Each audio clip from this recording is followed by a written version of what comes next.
It's like the hookup culture right now is just not it.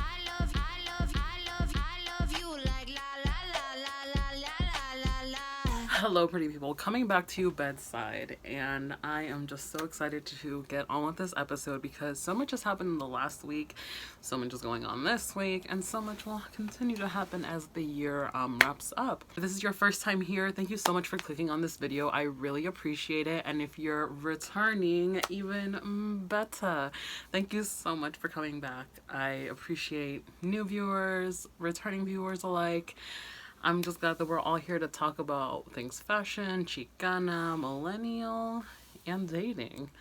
And I'm gonna open up with fashion because I work in fashion, so I'm gonna talk about what I've been seeing in the industry. And you know, we just started rolling out fall winter shoes. So let's get some shoes. Shoes. Oh my god, shoes. We're focusing on our boots and our booties. So what I've seen really popular lately are thigh-high boots. That's crazy in style. Like on TikTok the other day, I saw this plus-size gal in these incredible sexy white, I think they were faux leather over-the-knee boots. And that's been popular, whether it's been, you know, that shiny patent leather, or it's been the more traditional Napa leather, the soft calf skin. Everybody wants to be in a pair of them this winter and fall, so that's what I'm seeing. I'm also seeing a lot of people really into flashy, attention-getting styles. For example, let's see, like this shoe. Like I love this shoe so much. I love the shoe. It's really sexy on too. It's gorgeous. But what am I gonna wear this with? Like, I'm really trying to wrap my head around. Like, I'm just like, I would like to wear this for my birthday, I think. But what am I gonna wear this? I'm just like, this is cobalt blue, baby. This is cobalt blue. It's got the ankle strap. It's got this like mid above the arch strap, and it's got a toe. I'm like, I can't really walk in this. This is an island cigarette heel, baby. Like, these are hard to walk in. Like, you've got to be good on your literal toes. But I love them. They're so cute. They're so gorgeous. It's got a leather sole. I have yet to take off the sole protectors because I haven't walked in them yet. But when I do, I'll take them off because that way, if I don't, they're going to shred and look ugly. But they're just so gorgeous. They're crystal embellished. They just got like a beautiful, they're beautiful suede detailing all around. They've got these comfortable pillow top insoles. Like, I cannot talk enough about the pillow top feature that Tamara Melon heels have. This literal foam insole makes a huge difference. Like, this is a 4-inch heel, right? This is also a 4-inch heel. But walking in these shoes was the most comfortable experience I've ever had. Like, I didn't have a lot of ball of the foot pain because it works. And then you'll see that like my foot imprint is there, but it like after a while like it molds to the shape of your foot for the most comfortable wear ever. So like disco is having a huge resurgence and influence in fashion. We've seen it from like bell bottom style pants now coming back into fashion. At first there was a really big resistance to like even bootcut jeans. People, when they first saw them, they're just like, no way you're getting me out of my skinny jeans. But we've seen boot cut, straight cut, and flare cut pants come back in style, all the rage. And so we're influenced by the 90s, which was influenced by the 70s. And let's see, what else have I been seeing? Oh, also what I'm really seeing is people interested in a more, either like a goth, rocker, just a darker aesthetic. They're not afraid to play with wearing all black, being vampy, and I can kind of understand that, seeing that like since the pandemic, fashion has gone from like loungewear and like very like neutral basic colors like in beige, like light grays, to like the other extreme where it's just like now that everybody's like kind of slowly returning back to the office, people are wearing more items that are like eye-catching, colorful, bold. And so then I can see people want to another extreme, which is just more dramatic black, or all black alternative goth inspired look. Very interested to see in like what trends everybody's interested in. I'm still very much in love with like bimbo trends and anything pink, cute, sexy, hyper feminine. I am all about it, clearly, because fall is here. Yeah, I'm gonna carry on this aesthetic that I've loved since last summer into this winter fall. And it could be also maybe more influenced by like goth and by like, you know, an all black wardrobe. But the main theme is slut. And I don't know how much I can say, but I feel like that will also be a theme that continues on into spring, summer 2023, which I like can't even wrap my head around that. Like, I've seen like prototypes of styles that we're gonna release in that time frame already, because I'm like, we just started on fall winter and we're already talking about next summer that's just ending right now. So working in fashion, you know, sometimes it's kind of like working in the future, and I love it because it's like looking into the future and being like, oh, what are we working on? What are we releasing? And it's so exciting to see. So I will share as much as I can with you. So let's see. Oh, it's going to be Sag season soon. So I'm excited for that. Cheers to anybody who's renting. She was not cheering. She was thinking about how she missed out on the opportunity to get in on Bitcoin early. This is ridiculous. This is really ridiculous, and I'm glad that we're talking about it.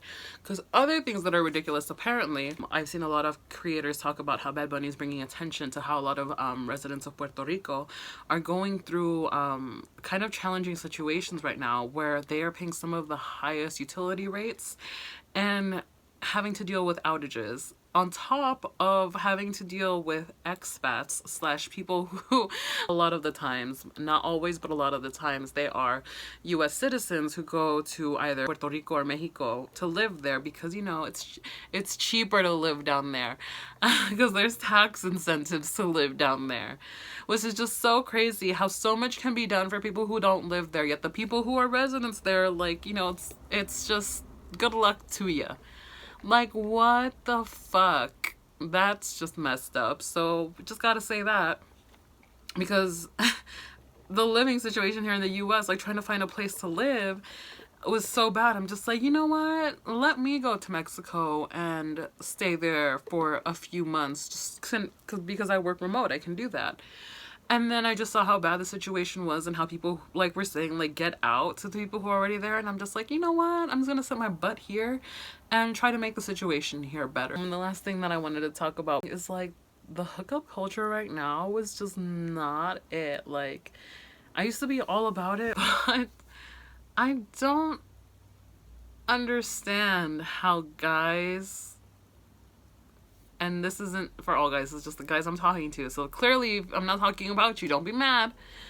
But the guys that I've been talking to lately who've, like, been wanting to hook up have just, like, not been doing it. Like, let me see. Like, one guy that was trying to hook up with me at the beginning of this month, in the beginning of September, texted me late at night. And so we were texting back and forth, like, what are you doing? Oh, I'm at this party. Do you want to come? And I'm just like, I just got into my bed out of the shower and I'm ready to get into my Netflix. No, I don't want to get out of my bed to go to this party that I didn't even know was going on, that I don't know where it is, that I don't know anybody there except you. So no, I'm not interested. Thank you, but no thank you.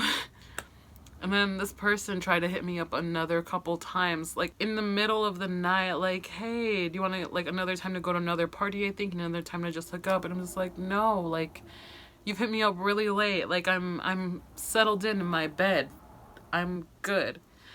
And then another guy who I hooked up with, like, a while back, and, like, we've been trying to connect, but kind of, like, a similar thing happens, like, well, where he will reach out being like, hey, I want to pleasure you, or like, hey, how's it going, like, you know, just initiating a booty call. And it's just like, bro, you're hitting me up super late. Like, even though I'm interested in the mood, I don't want to go from my comfort spot, from my bed to your bed, just because you suddenly felt like texting and doing something. Like, you could have reached out to me earlier the day before and being like, hey, want to hang out tomorrow? You know, kind of like plan in advance, give somebody a heads up and not expect, like, pussy on demand. Like, then there was another guy that I was talking to who, you know, go out and explore the city. And then when the time came to it, The only exploring that happened was at his place and some video games and some TV and movies.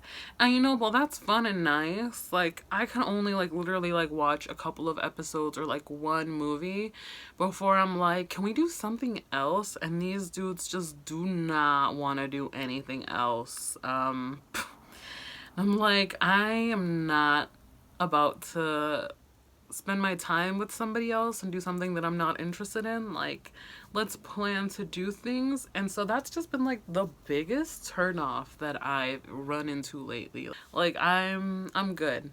I'm legitimately good alone in my bed on my own, where I know the sheets are washed and they smell good and they're comfortable and satin.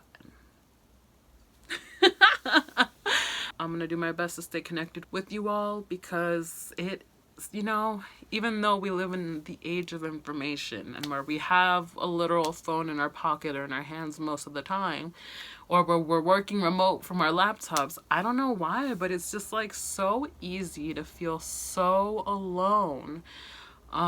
Even if you have like connections, like it's just been rough. And so I'd like to get more into this YouTube thing and just be here with you all and talk about topics that I see on TikTok that catch my attention.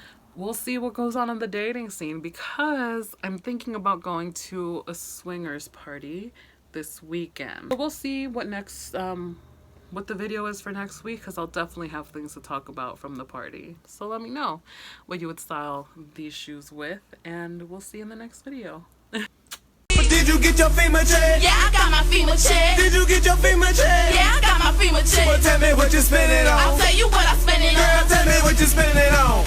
Yeah, well, the hurricane came and flooded my whole block. It took away my house and my new job top. And then I got the check that the government sent. Man, this ain't even enough to pay my rent. So I bought me a phone but can't get no calls. Then I bought me some ribs but don't got no car. Then I bought me a couch but don't got no house. Man, this FEMA check money chump change, no doubt. And then I got a GameCube, but I didn't buy it. Right place, right time. Everybody started a riot. Everybody got some loot, and so I thought, hell, might as well. Hopped out the store with a set of spree wheels. President Bush came to my town.